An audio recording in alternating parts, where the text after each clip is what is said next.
Olá galera, tudo bom? Professor Thiago Sigo na área e continuando o nosso tema que é o feminismo, hoje a gente vai falar sobre a cultura do estupro.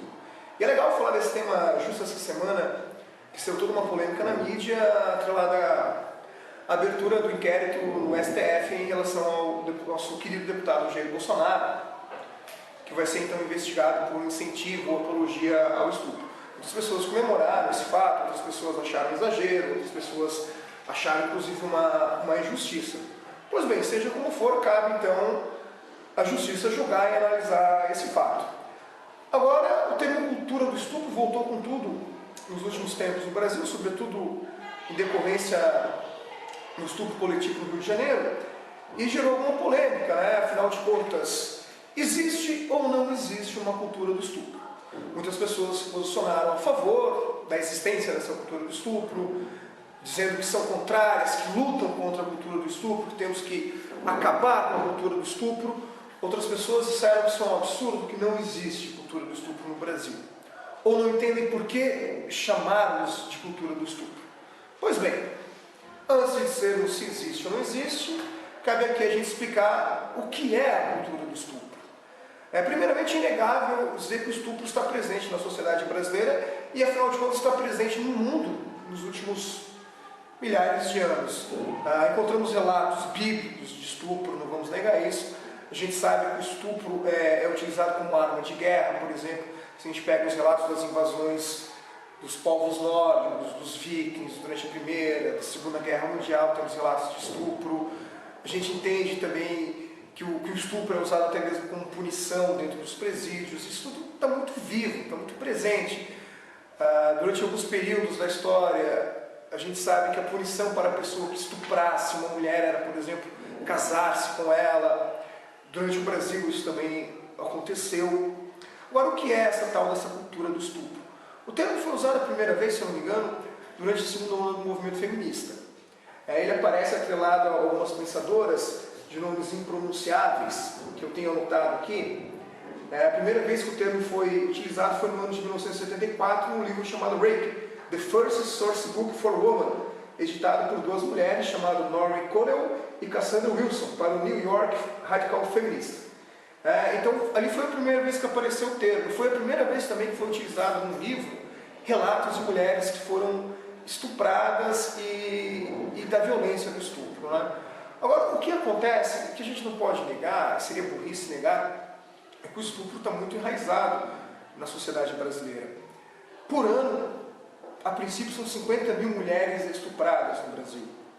É muita coisa.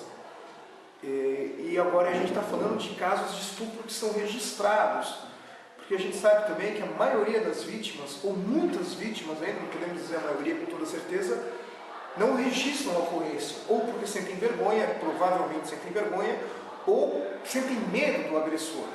Porque nós sabemos também que grande maioria dos casos de estupro, o agressor é alguém próximo, ou familiar, ou amigo, ou até mesmo o companheiro, seja namorado, marido, e assim por diante. Portanto, a gente tem um hiato muito grande entre os números de estupros que são de fato registrados e os números de estupros que realmente acontecem no Brasil. E para piorar a situação, os dados dão conta que uma ampla maioria,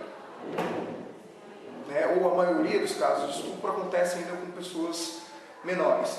Eu tenho aqui alguns dados aqui sobre estupro, gostaria de dividir com vocês, dados levantados pela revista Super Interessante, que vão comparar, por exemplo, com os Estados Unidos, que é onde o termo cultura do estupro nasceu, e o Brasil. Só para vocês terem uma ideia, nos Estados Unidos, 20% das meninas universitárias já foram estupradas.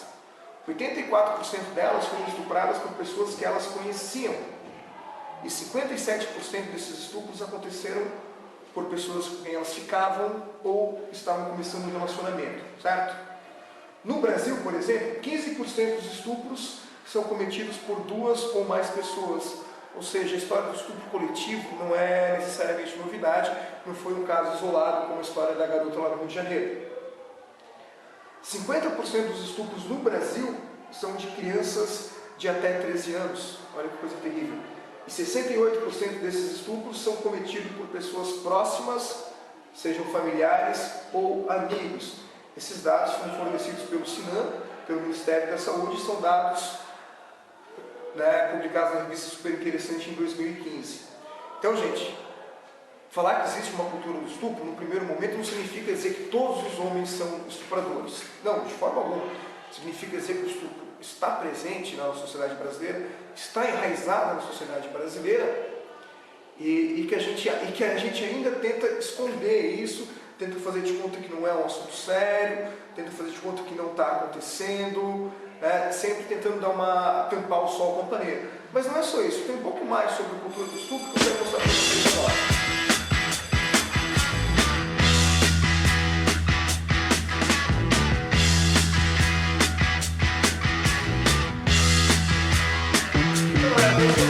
Nosso vídeo sobre a cultura do estupro.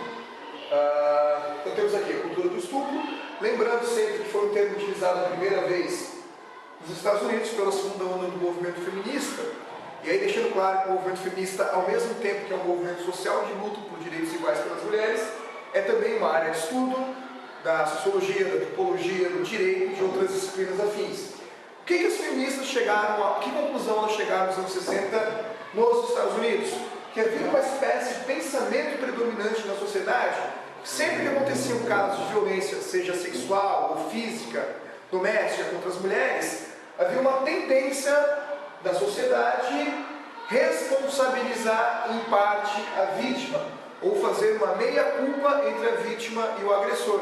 Não era uma, não era duas nem três pessoas que faziam isso, e é justamente por isso a utilização do termo cultura do estupro. E aí nós temos então uma grande porcentagem de pessoas atribuindo parte da responsabilidade à vítima, e geralmente os adeptos então dessa cultura do estupro vão começar essa frase utilizando expressões como o mas também. O que eu quero dizer com isso, né? O adepto da cultura do estupro vai dizer algo do tipo: mas também, se a menina não tivesse ido ao baile funk, mas também, se não tivesse utilizado roupas tão curtas, mas também se não andasse tão tarde da noite sozinha, e assim por diante, esquecendo algo muito importante, que nós vivemos uma sociedade livre e democrática de direito, onde cada um de nós, seja homem ou seja mulher, tem total liberdade para escolher o tipo de música que quer ouvir, o tipo de roupa que quer usar e o tipo de lugares que gostaria de frequentar. Isso é uma questão importante.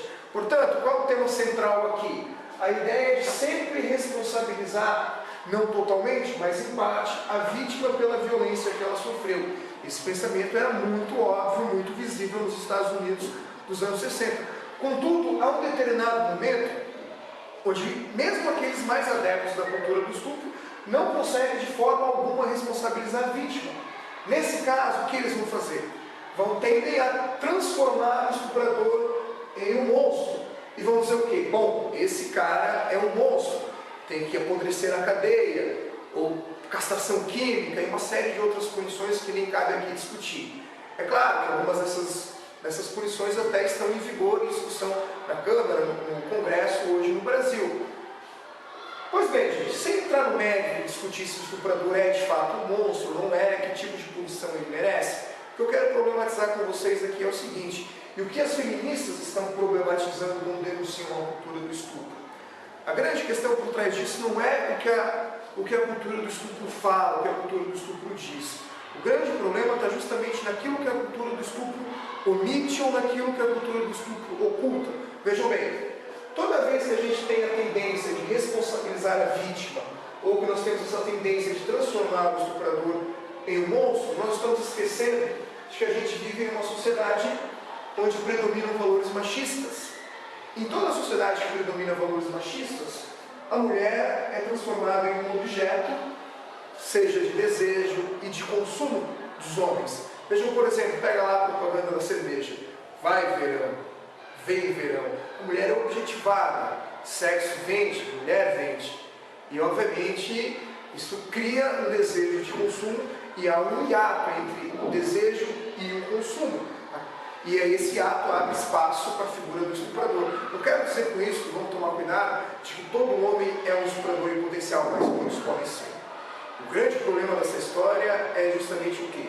Que enquanto nós, enquanto sociedade, não discutirmos seriamente essa questão dos valores machistas, enquanto a gente não tiver a capacidade de sentar e discutir essa ideia da mulher como objeto, a gente vai perpetuar o estupro e vamos perpetuar também a impunidade para as pessoas que cometeram o crime de estupro. E vejam só vocês, nós sabemos que a impunidade é maior, é mais forte quando se trata de pessoas famosas. Raramente pessoas famosas vão para a cadeia por estupro. Isso é muito sério. Pois bem, gente, eu acredito que nós estamos, enquanto sociedade, tristes e queremos que o estupro acabe. Se de fato queremos que o estupro acabe, está mais do que na hora de discutir os valores machistas e discutir a objetivação da mulher como objeto. Pois bem, essa era a denúncia das feministas dos anos 60, é disso, sobretudo disso que se trata o termo cultura do estupro. É óbvio que a cultura do estupro era muito forte, muito viva nos Estados Unidos dos anos 60, e eu acredito que essa realidade também estava presente no Brasil dos anos 60. A questão é, esse termo ainda faz sentido no Brasil atual? A gente ainda vive a cultura do estupro? Ainda existe essa tendência de responsabilizar a vítima? Pois bem, deixo essa pergunta em aberto, gostaria que vocês colocassem a resposta de vocês aí embaixo do vídeo. O Brasil ainda é um país onde a cultura do estupro faz sentido? Se sim, se não, por quê? Espero que gostem do vídeo, curtam, compartilhem e vamos fazer uma discussão séria sobre isso aqui embaixo. Valeu, galera, um abraço para todos.